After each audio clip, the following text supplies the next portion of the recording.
Hello दोस्तों, कैसे हैं आप सब। आई होप आप सब बहुत बढ़िया होंगे।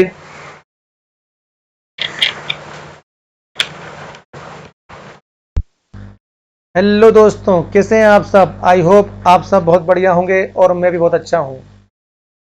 हमने पिछले पार्ट में इंट्रोडक्शन ऑफ जीएसटी के बारे में पढ़ा था। अब हम उसको कंटिन्यू करेंगे। ये हमारा जीएसटी का पार्ट 2 है।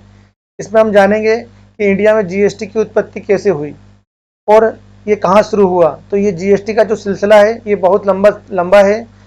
हम इसकी थ्योरी नहीं पढ़ेंगे, इसको हम चार्ट के माध्यम से पढ़ेंगे।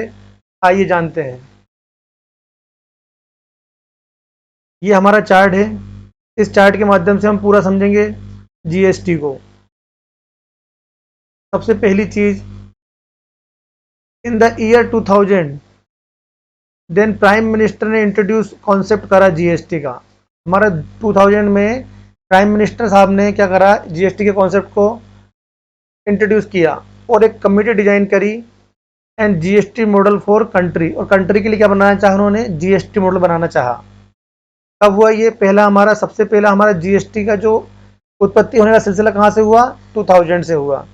फिर 2006 में क्या हुआ, अनाउंसमेंट हुआ यूनियन फाइनेंस मिनिस्टर ने ड्यूरिंग द बजट 2006। उस टाइम हमारे जो यूनियन फाइनेंस मिनिस्टर थे वो पी चिदम्बरम थे। तो उन्होंने क्या करा, जीएसटी वुड बी इंट्रोड्यूस 1 अप्रैल 2010 से उन्होंने कहा हमारे बजट में कि हम जीएसटी को इंडिया में 1 अप्रैल 2010 से लागू करेंगे। और इसके लिए उन्होंने क्या करा, कॉन्स्टिट्यूशन में 122वां अमेंडमेंट भी लाए और उसको लोकसभा में इंट्रोड्यूस किया। कब किया ये, 2014 में किया। 2010 में नहीं हो पाया वो। फिर उसके बाद 2016 में कॉन्स्टिट्यूशन में 101 अमेंडमेंट एक्ट पास हुआ। मतलब जीएसटी को लाने के लिए हमें संविधान में अमेंडमेंट करना पड़ा। वो अमेंडमेंट कौन सा था, 101 कॉन्स्टिट्यूशन अमेंडमेंट था। ये आपके लिए आईएमपी भी है, आपको ये पता होना चाहिए। फिर मई 2016 में GST counselling recommends all the rules. GST council ने क्या करा, जीएसटी के सारे रूल को रिकमेंड किया।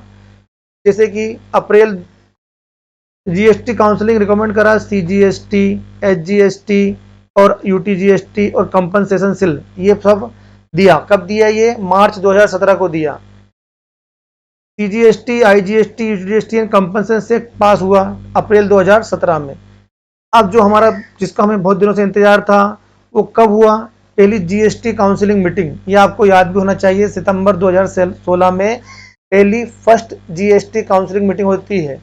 आगे हम ये जानेंगे कि जीएसटी काउंसिलिंग क्या कार्य करती है, क्या उसके काम होते हैं। ये जितने भी जीएसटी में जो रिकमेंड दी जाती हैं वो जीएसटी काउंसिलिंग के द्वारा दी जाती है।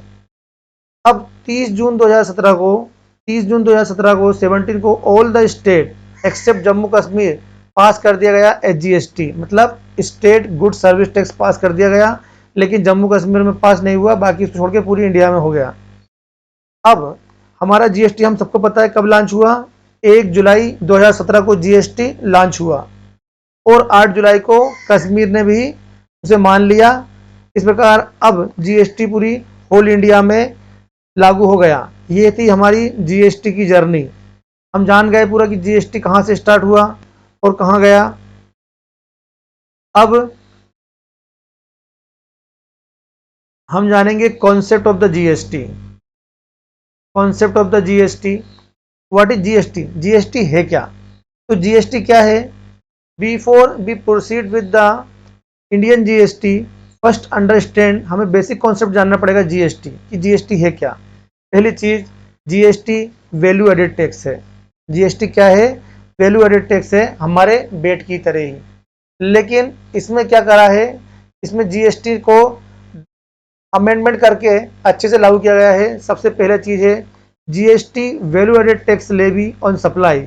और जीएसटी किस पर लगेगा, सप्लाई पर लगेगा। हम इसका एक चैप्टर दिया है, आगे हम उसके बारे में जानेंगे सप्लाई होती क्या है। जैसे मैन्युफैक्चर या आप सेल करते हो गुड्स को या प्रोविजन ऑफ सर्विस करते हो, तो जब क्या लगेगा, सप्लाई के ऊपर क्या लगेगा, जीएसटी। अब वैल्यू एडेड का मतलब हम समझेंगे एक एग्जांपल के द्वारा।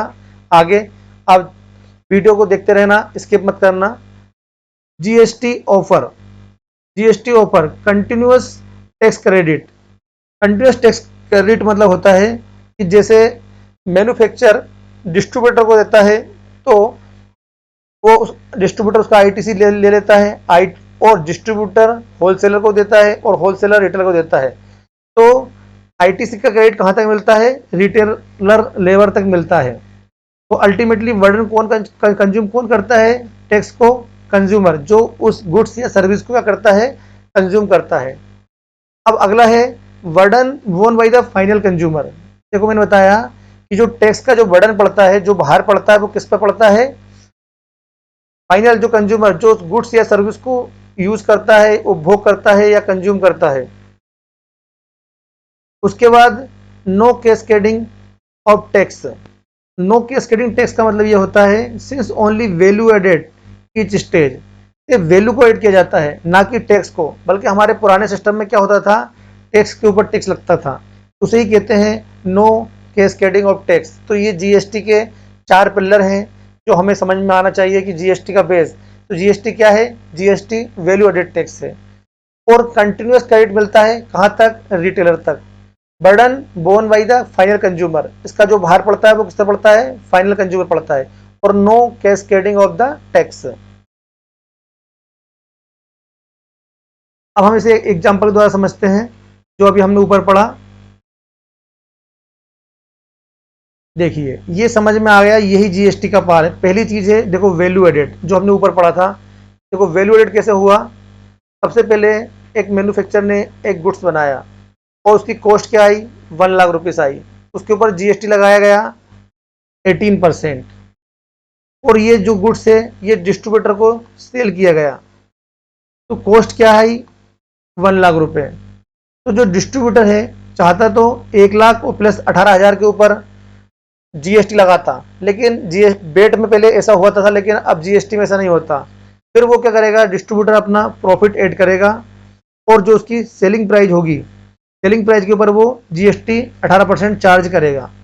इसी प्रकार रिटेलर जो है 1 लाख और 11,200 से उसको कास्ट पड़ी 1,11,200, उसमें वो अपना प्रॉफिट ऐड करेगा और सेलिंग प्राइस जो होगी उसके ऊपर 18% लेगा। इसमें सिर्फ कॉस्ट और प्रॉफिट के ऊपर टैक्स लग रहा है, ना कि टैक्स के ऊपर।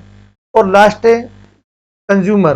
कंज्यूमर जो उसका अल्टीमेटली जो फाइनल कंज्यूमर है उसके ऊपर ही इसका बर्डन पड़ता है। अब देखिए मैन्युफैक्चर इनपुट टैक्स क्रेडिट नील, क्योंकि यहाँ से ये जो मैन्युफैक्चर होता है वो आईटीसी नहीं ले सकता है। अब जो मैन्युफैक्चरर ने 18% टैक्स लगाया उसका डिस्ट्रीब्यूटर आईटीसी लेगा।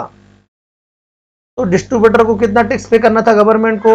20,16 रुपये, जिसमें से वो आईटीसी उसे मिल गया कितना? 18,000 रुपये। तो डिस्ट्रीब्यूटर गवर्नमेंट को कितना पे करेगा? 2016। और मैन्युफैक्चर कितना पे करता है? 18,000 रुपये। इसी प्रकार जो रिटेलर ने टैक्स पेड किया वो कितना किया? उसने 2,000 रुपये का जो आईटीसी लेगा, जो वो डिस्ट्रीब्यूटर को चुका के आया था। और बाकी जो रिमेनिंग है 4,435 रुपये वो गवर्नमेंट को टैक्स पे करेगा।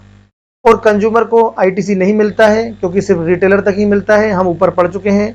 तो tax borne by the consumer, तो टोटल कंज्यूमर जो बर्डन पड़ा 24,451 रुपये का, वो किस पर पड़ा? कंज्यूमर पर पड़ा। तो ये जो वैल्यू एडिशन हुआ 1 लाख रुपए के ऊपर, आप चाहें तो निकाल सकते हैं 18%, आपका 18,000 रुपये आएगा।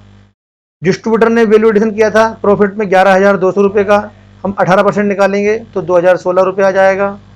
अब इसने वैल्यू एडिशन कितने का किया था? 24,640 रुपये का, इसका 18% निकालेंगे 4,435 रुपये आ जाएगा।